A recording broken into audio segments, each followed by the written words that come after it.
Hey guys, it's Madison Estes. Welcome back to my channel. Today I'm going to be talking about the novel Wicked Souls by Katie Wismer. This is the second book in this series, The Marionettes, a series that revolves around a coven of witches that are sworn to serve vampires. First book in the series, The Marionettes, revolves around the main character Valorie trying to be initiated into this coven while also dealing with sort of a murder mystery that's going on in the background. And this novel picks up immediately after that book and deals with the aftermath. If you watched my review on The Marionettes, you know that I enjoyed that story, but I felt like there were some major issues with the third act of the story, particularly some story structural issues. And I felt like this novel sort of had the opposite problem in that the third act was fantastic, but like the beginning of the story just did not hook me at all. In fact, I felt like the plot was kind of directionless for the first 75 pages or so, like the entire first third of the novel. I really wasn't sure where the story was going. I actually even decided, even though I just read the previous book, to go ahead and go on Amazon and look up the plot, because I was like, what is this story even about? Like, I was maybe a fourth of the way or a third of the way in, and I had no idea what the story was about other than, you know, the continued love triangle between Reed and Connor and Valorie, which is not particularly engaging because Connor is not a developed character at all, and everything we know about him is despicable. So it's not really a super engaging love triangle whenever one of the characters is flat and boring and just awful, and you have no idea why the main character Valorie would even be attached to him anyways. The first 70 pages are just pretty difficult to get through, honestly. Again, because not only is most of it about her whining about Connor, it's also just, there's no plot really. So I would say the first quarter of this book felt a lot like that summer between whenever you graduate high school before your first semester of college, where you just don't really have a whole lot going on. Like, you don't really have enough time to make any major life changes other than, you know, the transition to college. And you're just kind of like messing around that whole summer, not really doing anything. You know, Valorie goes off and gets a tattoo. She goes clubbing one night. There's just not a whole lot going on that first, 25% of the book. So like I said, The Marionettes started off really strong. It had a really good second act as well, but then it kind of fell apart with the third act. This book has the opposite problem, where it starts off really weak to the point where I almost thought I was just going to stop reading the series.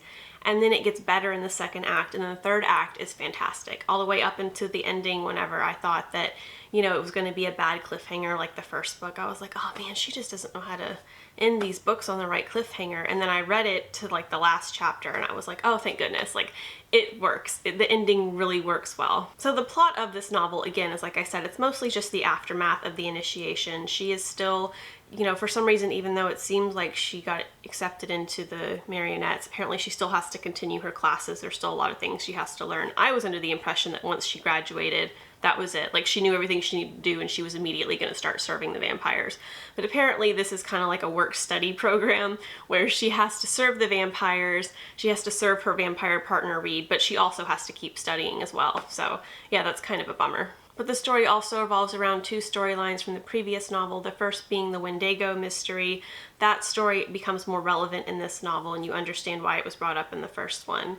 And also the fact that Valorie, who was attacked by one, appears to be having uncontrollable urges to drink blood. Apparently that has nothing to do with her being a halfling vampire. That happened before she was attacked by the Wendigo, but apparently the Wendigo has, the attack, something to do with that makes her urges more powerful and harder to resist, and it makes her more likely to actually drink blood to the point of killing people and be unable to control that urge. She takes magical herbs throughout the course of this novel in order to control those impulses, but the lady who gives it to her tells her the herbs aren't going to work forever. At some point you're going to be helpless and you're going to, kind of go feral like some of the other ones have done. So the majority of this novel revolves around her and Reed trying to find James Westcott, because he was the one that ordered the Wendigos to attack her, and they think that he's the only one that might be able to save Valorie. I felt like the previous novel just had too many plot lines going on. There was the Wendigo mystery, there was, Valorie suddenly becoming a half vampire, there was her initiation, there was the who's been suppressing her powers subplot.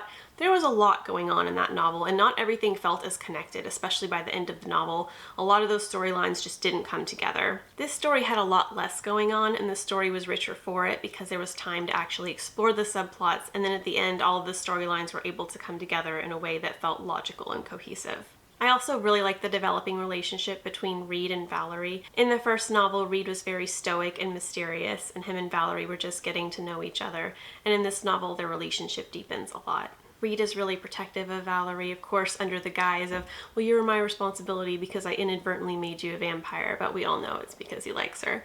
And it's just really sweet, and I really like his character. His character is like sympathetic and he has a lot of empathy and compassion. I felt like the author did a really good job of making Reed a sympathetic and caring person, despite the fact that, you know, his upbringing was so strict and his mother is like this, you know, awful dictator type character. But, you know, because he was raised by a human nanny who was very kind and compassionate, he took on those traits. He even says in the novel that if he has any good qualities, it's all because of the human nanny that he had. And I felt like that was a really interesting decision to make that a part of his upbringing in order to kind of explain how his character is able to be as kind and compassionate as he is, despite, you know, the environment that he grew up in.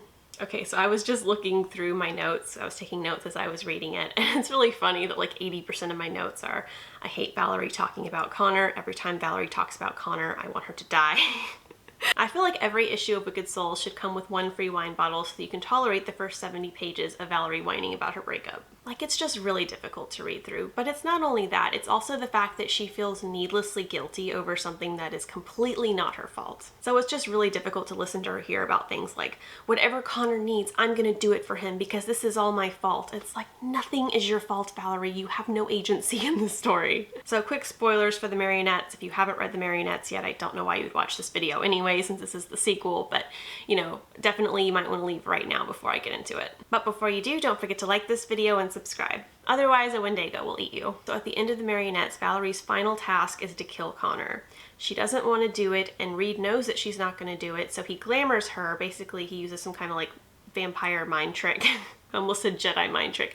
Jedi vampire mind trick in order to force her basically to kill Connor. And then Reed saves Connor's life by turning him into a vampire. And Valorie thinks somehow that Connor becoming a vampire is her fault, even though she was literally Jedi mind tricked into doing it. So a few more things I want to say. The first one is that not only is Valorie annoying for constantly whining about how terrible it was that Connor got turned into a vampire and it's all her fault, but it actually seems like Connor being turned into a vampire is actually a good thing for him. In the first book in particular, it makes it seem like humans have a really crappy life, that they have to serve the vampires, and the vampires are like a higher station or a higher caste system than the humans. So it seems like she kind of upgraded his life and gave him more opportunities than he would have had if he was a human. So on page 117, Connor mentions that as a human, he wasn't allowed to go to the library, or at least their special vampire library, that, you know, he was forbidden from doing that, and as a vampire, he's allowed to do that. And there's also other things too. It just kind of seems like in general, his life is better and he has more opportunities as a vampire. And yet Valorie keeps on going on and on about how terrible it is that he's a vampire, and that he basically, like, acting like she ruined his life. Another thing I want to mention is that it did take almost an entire book later, but Valorie is finally starting to question, wait a minute, why am I a halfling vampire? You know, because it seems like one of the parents have to be at least part vampire in order for that to happen. So she's finally starting to wonder, wait a minute, how did this happen to me? It only took like 300 pages for it to happen. I definitely think it's one of those things that should have happened like immediately after she found out. She should have started questioning it. Even if she didn't have time to explore the reasons why, it should have at least popped in her head. It finally happened though, so I'm really glad. So on page 240 it says, and I'm a Darkmoor. I'm more than capable of taking care of myself. And then I left a note. Literally everything that has happened in this book and the last book has shown that not to be true. So Valorie definitely overestimates her abilities, and she's constantly like the damsel in distress that has to be saved. And it just cracks me up that she would say that. I mean, in the last book, she literally got kidnapped by Russians and almost murdered by them.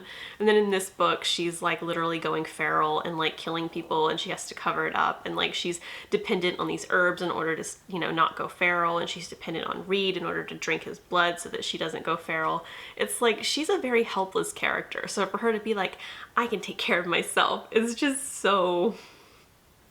It almost feels like very forced female empowerment. Like, I'm a strong woman who can take care of myself, except she's absolutely not, like in any way. Not emotionally, not physically, she's pretty helpless. And it's fine to have characters that are helpless, but I just hate whenever they go around saying things like that. Like, I can take care of myself, and they clearly can't. I really liked this line on page 248, being the bigger person doesn't keep you alive. I really liked that a lot. I hope that Valorie takes that attitude, that kind of like, you know, kill or be killed attitude into the next book, because that's really cool. I like to see more of that side of Valorie. So one thing I did like about this book is that it finally answered the question, who was suppressing Valerie's powers in the previous book. It's exactly who I thought it was, although we don't know the motive yet. I had my own theories, but now I'm thinking that my previous theories might not be correct. It seemed as if the person that was doing it was maybe trying to protect her somehow, and Valorie insists that the person did not try to protect her, that they did it, you know, to ruin her.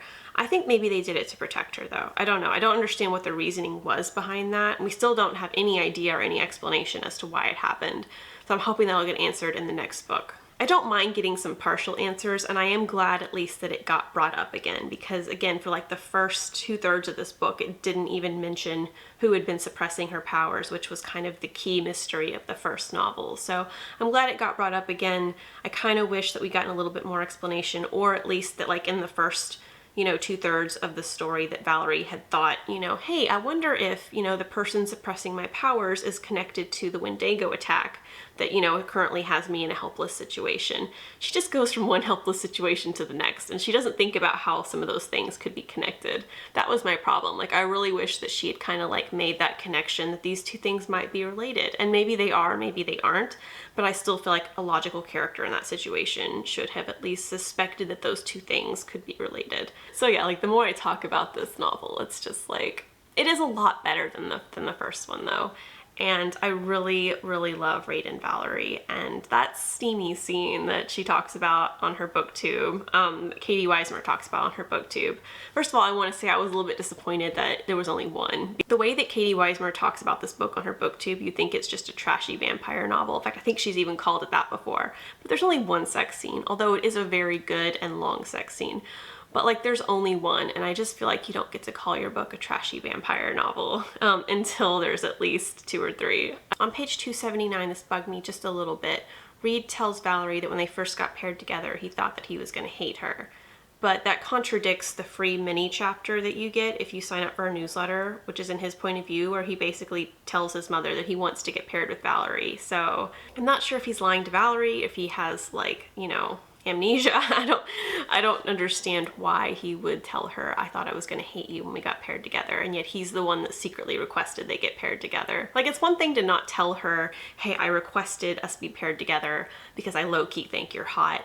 I totally understand that, but I don't understand why you would flat out say, I thought I was going to hate you. Like, do you think that's going to make her like you more if you tell her you thought you were going to hate her and you're glad that you don't? I don't know, but I just thought that was a really weird lie. It was either a lie or like the writer forgot about the free chapter that she wrote, that she gives it out to readers when they sign up for her newsletter.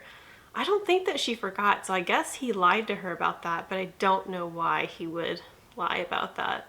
It was just, I don't know, it was just really puzzling. I don't know. Okay, a few more good things I want to say about the novel, because I feel really bad. I feel like even whenever I'm giving books good reviews, a lot of times I will just try to talk about all the problems I had with it. I think that's my editor side coming in, like, how could this book have been better? Another thing I really liked about this book is the family dynamics, both between Reed, his mother, and his nanny, Quinn, and between Valorie, her mother, and her sisters. I really like the way that Valorie talks about her sister Casa, who was like the favored golden child before she ended up dying. She was addicted to vampire venom because it can cause like a temporary high, and what happens in that case is that you end up like donating more and more blood, I guess, to get more venom, and eventually it kills you, almost like a drug overdose. And so she talks about how her sister was perfect until she ended up becoming a venom junkie and dying, and it was like apparently the super huge embarrassment on their family. And she says that she kind of feels like she's the same way now because, she's part vampire, and because of the Wendigo attack ended up making her more feral and harder to control her impulses. She's, basically kind of criticizing herself for the way that she judged her sister for being an addict, and she ends up kind of being the same way. I just thought that that was really interesting. I love that dynamic, and I'm really looking forward to Casa being resurrected because I can tell that's going to happen. They just keep dropping more and more hints that, Valerie's going to end up having necromancy powers, and I definitely think that she's going to end up bringing Casa back to life. So overall, I rate Wicked Souls 3 out of 5 stars. It had a really rough start and there was way too much whining about Connor, but I felt like once the story picked up, it got really good. It answered enough questions and it resolved enough plot lines that I felt like the story felt like it was conclusively ended, but it still left enough things open so that I'm interested to see what happens next. The next book in the series, Bloodlust Ties, comes out in November. If you're interested in checking it out, you might want to go ahead and get a jump start and read the first 2 books now. If you enjoyed this video, please give it a thumbs up and subscribe. On this channel, I post book reviews, writing advice, horror content, and vlogs. And I just edited a horror anthology called Roadkill 6 Texas Horror by Texas Writers. I'll include a link for this in the description box below if you want to check it out. Thanks so much for watching. I'll see you later.